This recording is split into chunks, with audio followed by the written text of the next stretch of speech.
80 सालों में जो नहीं हुआ वो आखिरकार हो गया है। दरभंगा जिला मुहर्रम कमेटी का बायलॉज बनकर तैयार हो गया है। बायलॉज को आसान शब्दों में समझाया जाए तो नियम, कानून और कायदे जिसके अनुसार अब जिला मुहर्रम कमेटी का संचालन किया जाएगा। आदाब, मेरा नाम है फैजान और आपने देखना शुरू कर दिया है मिथिला लाइव। बिहार में मुहर्रम को लेकर एक अलग स्थान रखने वाले दरभंगा जिला मुहर्रम कमेटी का इतिहास वैसे तो काफी शानदार है और दशकों पुराना है, लेकिन इस कमेटी को लोकतांत्रिक तरीके से संचालित करने की शुरुआत 2 वर्ष पहले की गई थी। तब पहली बार कमेटी के अध्यक्ष, सचिव और कोषाध्यक्ष का चुनाव वोटिंग प्रक्रिया के साथ हुआ था। बीते वर्ष भी चुनाव हुआ और कमेटी का चयन हुआ, लेकिन इन सब के बीच लगातार बायलॉज को लेकर सवाल खड़े हो रहे थे कि आखिर बिना कोई नियम और कानून के कब तक कमेटी का संचालन होगा। अब उसी कमी को पूरा करते हुए महीनों के मंथन के बाद बायलॉज तैयार कर आज उसे सार्वजनिक कर दिया गया है। हालांकि इसके मुख्य पृष्ठ को देखकर लगता है कि जल्दबाजी में काफी चीजें की गई है। अगर ऐसा नहीं होता तो एआई से जनरेटेड कवर पेज का इस्तेमाल नहीं होता। कोई बात नहीं है, एआई का जमाना है तो इसका इस्तेमाल भी गलत नहीं है, लेकिन मुख्य पृष्ठ पर ही हमीदिया को हमदिया लिख देना, ये देखिए संभवतः कार्यालय लिखने की जगह कोई नया ही शब्द इजाद कर दिया गया है। अब इसको जल्दबाजी नहीं समझा जाए तो क्या समझा जाए।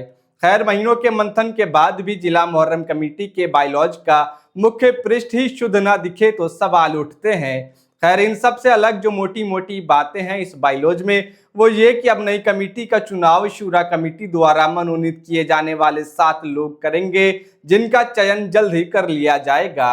आपकी जानकारी के लिए बता दें कि शूरा कमेटी का गठन हो चुका है, जिसमें 25 लोग शामिल हैं। इसके अलावा चुनाव अब केवल 3 पदों के लिए ही होगा, अध्यक्ष, सचिव और कोषाध्यक्ष, जिनका कार्यकाल 3 वर्षों का होगा। इसमें बड़ी बात यह है कि चुनावी प्रक्रिया में हिस्सा लेने वाले उम्मीदवारों की उम्र सीमा तय की गई है, यानी इस चुनाव को लड़ने के लिए आपकी उम्र कम से कम 30 वर्ष होनी चाहिए, जैसा कि हमारे देश में उच्च सदनों के लिए भी प्रावधान है। राज्यसभा और विधान परिषद का सदस्य बनने के लिए आपकी उम्र कम से कम 30 वर्ष होनी चाहिए।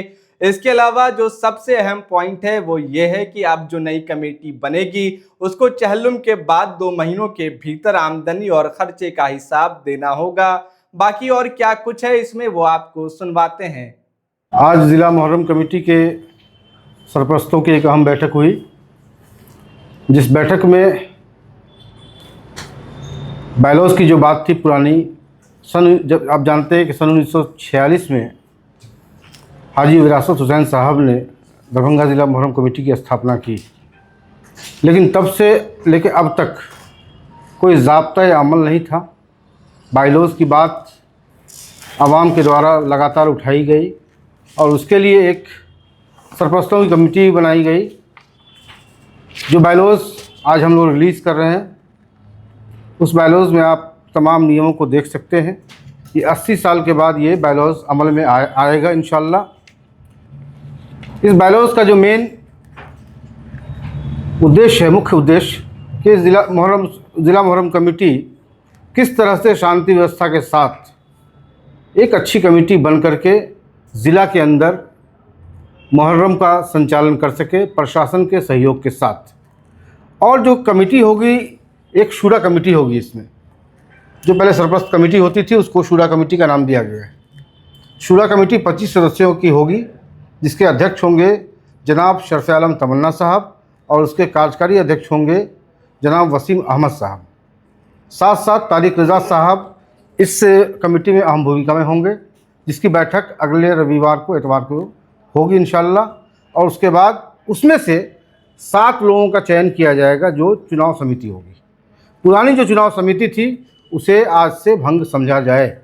अब नई चुनाव समिति का गठन ये शूरा कमेटी करेगी अगले इतवार की बैठक में।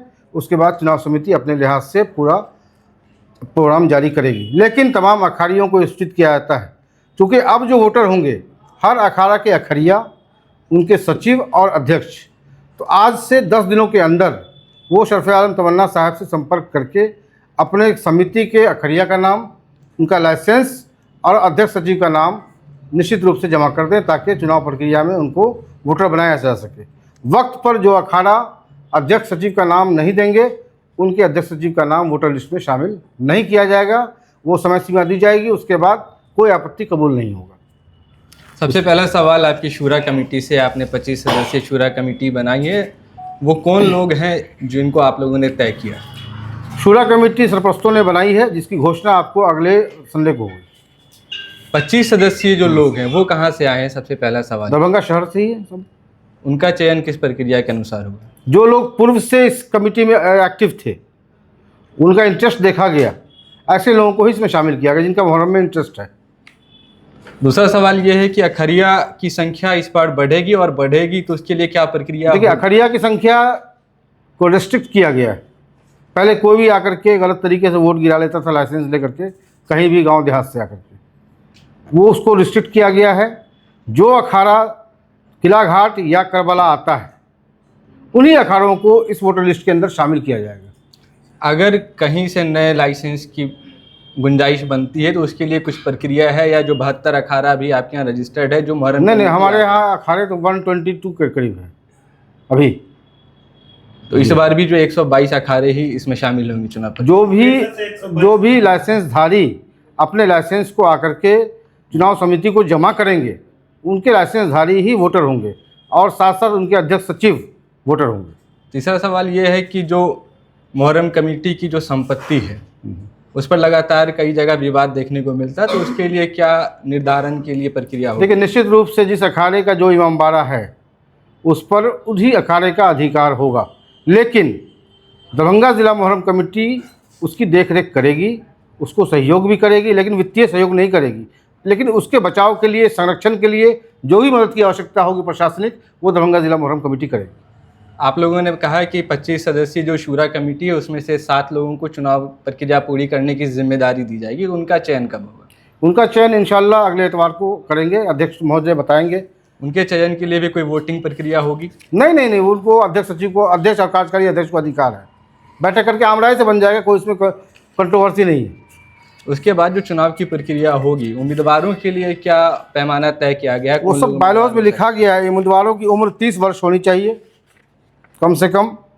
केवल पुरुष प्रत्याशी ही होंगे उसमें। एक व्यक्ति केवल एक पद के लिए ही नामांकन करेंगे, और जो भी नामांकन शुल्क चुनाव समिति तय करेगी वो नामांकन शुल्क आपको जमा करना होगा। निष्पक्ष चुनाव कराने के लिए बाईलॉज में क्या प्रावधान किया गया है? निष्पक्ष चुनाव के लिए जो भी शूरा कमेटी होगी वो निश्चित रूप से उनको शपथ दिलाया जाएगा अगले रविवार को। ये भी तय हुआ है कि वो किसी भी प्रकार से किसी प्रत्याशी की प्रत्यक्ष या अप्रत्यक्ष रूप से कोई मदद नहीं करेंगे, हल्फ दिलाया जाएगा उनको। क्या एक प्रत्याशी एक ही पद के लिए उम्मीदवार हो सकते हैं, या एक व्यक्ति एक पद? अब बाकी ये जो चुनाव होगा वो कहाँ होगा? और ये चुनाव, ये भी क्लियर कर दें मैं आपको, चुनाव अध्यक्ष, सचिव और कोषाध्यक्ष पद के लिए होगा, और ये चुनी हुई कमेटी अपने हिसाब से vice president, joint secretary, executive member और जो भी वॉलंटियर है उसका चयन करें। सबसे बड़ा सवाल ये उठता है हर चुनाव में या चुनाव के बाद, मुहर्रम के बाद हिसाब का मामला आता है, तो हिसाब के लिए क्या मुहर्रम कमेटी बायलॉज में डाल दिया गया है? हर चालीसवां के 2 महीने के अंदर आपको हिसाब व किताब शूरा कमेटी को देना है, और जितना भी मुहर्रम कमेटी की संपत्ति होगी उस पर अधिकार शूरा कमेटी का ही होगा। चूँकि समिति कमेटियाँ आती और जाती रहेंगी, शूरा कमेटी परमानेंट है। अगर शूरा कमेटी में से कोई व्यक्ति का इंतकाल होता है या रिज़ाइन करते हैं तो उनकी जगह पर 2/3 बहुमत से नए मेंबर का चुनाव होगा। ये जो चुनाव होगा, इस वर्ष भी जो चुनाव होगा, उसमें जिला प्रशासन की क्या भूमिका होगी?